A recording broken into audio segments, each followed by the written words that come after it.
गोल्डी फिर से उस फुलवारी में पहुंचा। मुझे एक मांस का टुकड़ा दो, जिसे जो भी खाए उसकी आंखों की रोशनी चली जाए। उसके इतना कहते ही मांस का एक टुकड़ा तश्तरी के अंदर आ गया और गोल्डी उसको उठाकर वहां से चल दिया।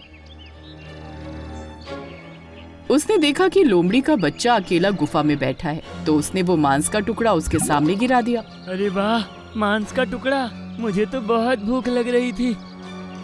ये कहकर लोमड़ी के बच्चे ने पूरा मांस का टुकड़ा चट कर दिया और तभी उसकी आंखों की रोशनी चली गई। अरे ये अचानक अंधेरा कैसे हो गया? मुझे कुछ दिखाई क्यों नहीं दे रहा? धीरे धीरे इसी तरह जंगल में जितने भी बच्चे थे, चाहे वो पक्षी के हों या जानवर के, किसी की आवाज चली गई थी तो किसी की आंखों की रोशनी।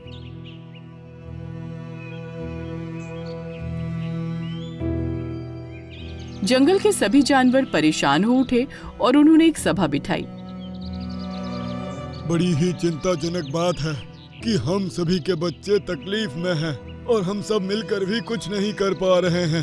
अपने बच्चों की इस हालत के जिम्मेदार तुम सब हो। एक दूसरे की मदद करने के चक्कर में तुम लोगों ने अपने बच्चों पर ध्यान ही नहीं दिया। अगर उन पर ध्यान दिया होता तो ये दिन देखना ना पड़ता। हाँ, गोल्डी ठीक कह रहा है।